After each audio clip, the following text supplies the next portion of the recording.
Mpango wa Mungu juu ya maisha yako ni mpango mzuri. Yeye anakuwazia wewe mawazo mazuri, mawazo ya kukustawisha, mawazo ya kuhakikisha unadumu katika afya, mawazo ya kuongeza uchumi wako. Yeye ni Mungu anayekuwazia wewe mawazo mazuri. Hakuna Mungu mwingine anayekuwazia mawazo mazuri kama huyu Mungu ninayemwamini na kumtumikia. Bwana Yesu asifiwe. Mimi ninaitwa Mwalimu Daudi Mwalizo na ninakukaribisha katika maisha ya ushindi. Neno la Mungu linasema katika kitabu cha Warumi sura ya 5 mstari wa 2, ambaye kwa yeye tumepata kwa njia ya imani kuifikia neema hii ambayo mnasimama ndani yake na kufurahi katika tumaini la utukufu wa Mungu.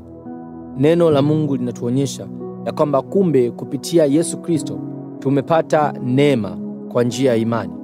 Sasa tunapoongelea neema, tunaongelea ni haki ambayo mtu hupokea, sio kwa sifa binafsi bali kwa kupewa.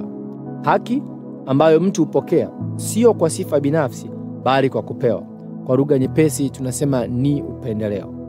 Mimi na wewe tulikuwa hatuna haki ya kuitwa wana wa Mungu, kwa sababu kiasili katika maisha yetu ya kila siku ni watu waovu, watu ambao kwa namna moja au nyingine hatufati sheria zote za Mungu.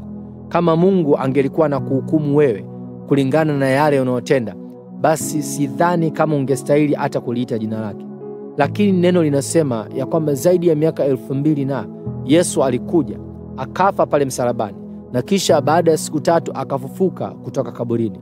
Hivyo akatupa sisi uwezo, haki fulani ya kwamba kama tukimwamini Yesu kwa Bwana na Mwokozi wa maisha yetu, moja kwa moja tunapokea neema, yani tunapokea huo upendeleo, tunapokea hiyo haki ya kuweza kuitwa wana wa Mungu.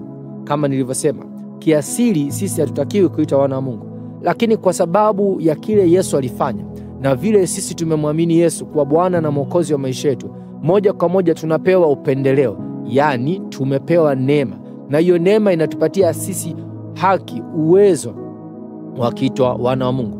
Na kwa sababu mimi na wewe ni wana wa Mungu, hiyo inamaanisha baraka za Mungu zipo kwa ajili yetu. Uponyaji wa kimungu upo kwa ajili yako na kwa ajili yangu. Nguvu zake zipo kwa ajili ya kukupigania na kukutetea. Hii ni neema ya ajabu ambayo neno linatuelezea. Ni neema ya kipekee.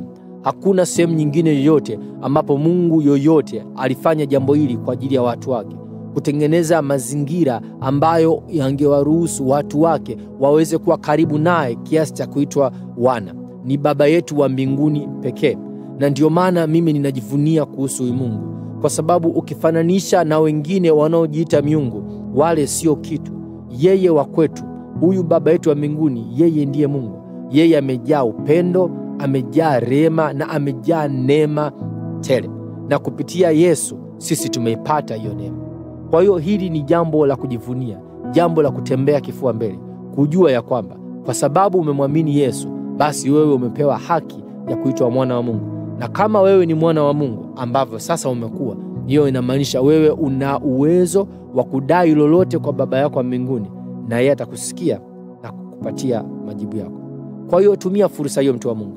Nenda mbele za Bwana, peleka hoja zako, peleka malalamiko yako, na yeye lazima atakusikia, kwa sababu yeye ni Baba mwema.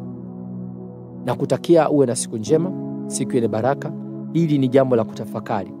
Kaa chini, rudia tena na tena, litafakari. Wewe ni mwana wa Mungu kwa sababu umemwamini Yesu kwa Bwana na Mwokozi wa maisha yako. Barikiwa.